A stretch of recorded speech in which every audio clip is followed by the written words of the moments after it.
Basically, I got accepted and I was like, I'm tired of this, so I just stopped.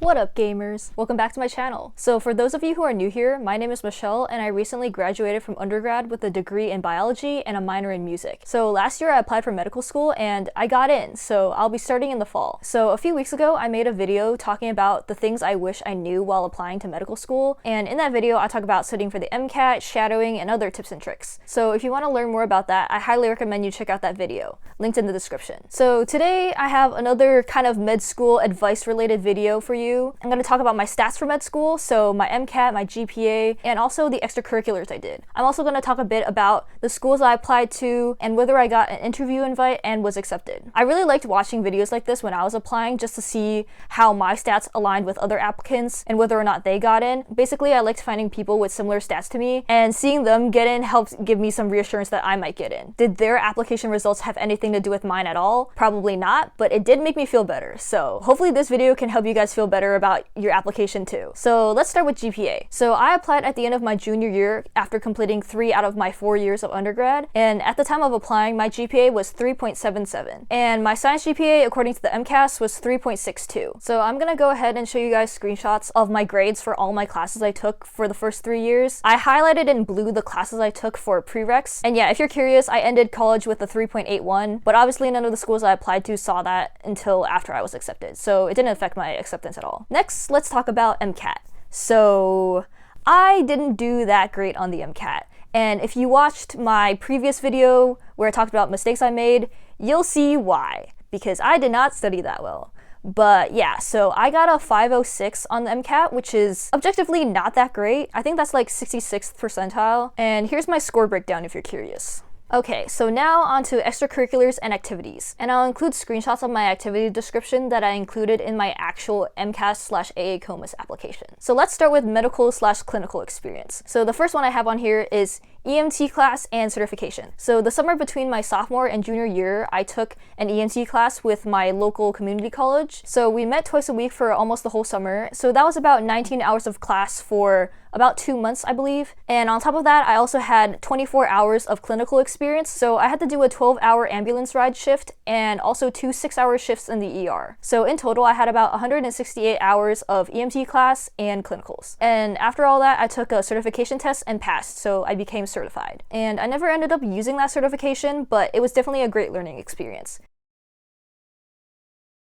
Next, I was a guest service volunteer at the hospital near my school for sophomore through senior year of college. So this volunteer position was pretty chill. Basically, I did stuff like wheel patients to and from their appointments, ran errands like taking flowers and letters to patients in their rooms, or ran labs from the outpatient lab to the main lab where they run the specimens.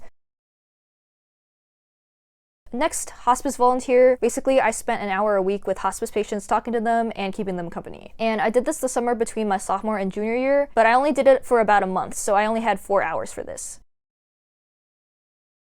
Next, I was a volunteer for this nonprofit called MedEd Materials. So MedEd Materials is a nonprofit organization where we make informational posters about various health topics. So the summer between my junior and senior year, when I was applying for med school, I was an intern for MedEd Materials. And now I'm actually a board member. At the time I applied, I had just started the internship, so I had about 18 hours racked up. And if you're looking for volunteer hours related to healthcare, I highly recommend you sign up and become a general member. It's pretty chill and laid back. You can make posters whenever you want, and it's completely remote. So yeah, link in the description if you want to sign up.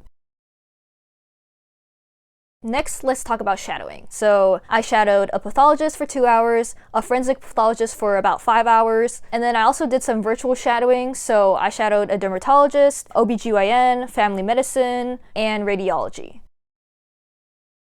Next, some jobs. So I was a peer mentor for my school's Office of Diversity and Inclusion. Basically in this program, I was a peer mentor for first-year students of color. And I did this my junior and senior year. I was an econ stats tutor senior year, and then I also worked at Chick-fil-A between my sophomore and junior year.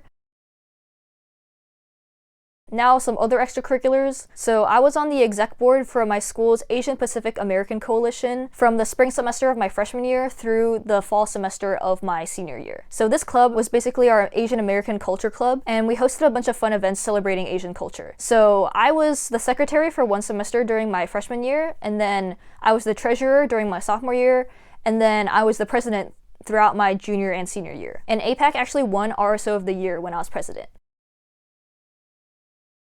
A couple other things I did: I was in orchestra for all 4 years, I did violin lessons for all 4 years, I was on my school's Valorant esports team for a semester, and I was also a pre-orientation leader. This was also for my school's Office of Diversity and Inclusion. And then research and labs I did. So I never did any independent research that was separate from a class. I did do 2 research activities, but they were both as part of a class that I was taking. So I did C-Lab research as part of my Gen Bio lab freshman year, and then junior year I also did microbiome research as part of the lab for my microbiome class. Next, I want to talk a bit about the schools I applied to and my application decisions for those schools. And I'm going to run through these pretty quick, so let me know in the comments if you want a more thorough explanation on how I picked these schools. So let's start with MD schools. Like I mentioned earlier, I didn't do that great on the MCAT, and I applied to these schools before I got my MCAT score back, so when I did, I realized I probably wasn't going to get into any of these schools, so I didn't do the secondary application for most of these. So I'm not even going to tell you which schools I applied to, because honestly, you could interchange any of them and the result would probably be the same. But yeah, here's a screenshot of the spreadsheet I had of the MD schools,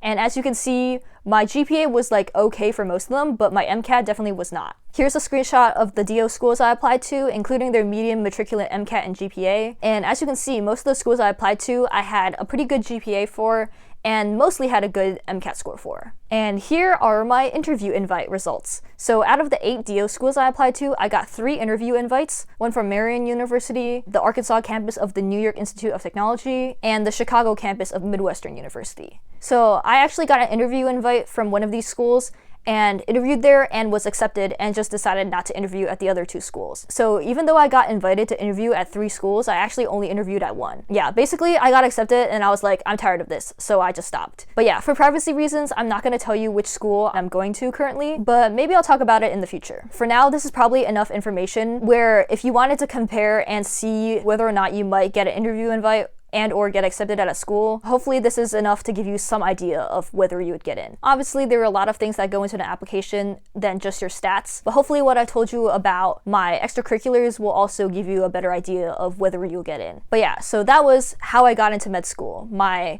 MCAT, GPA, and extracurriculars. Please like this video if you found it helpful and want more videos like this, and let me know in the comments if you have any questions or have other topics you want me to talk about. And I'm planning on making med school vlogs when I start in less than a month, oh god. So yeah, subscribe if you want to see those. But yeah, I hope you guys enjoyed this video and found it helpful. Thank you so much for watching, and I'll see you next time.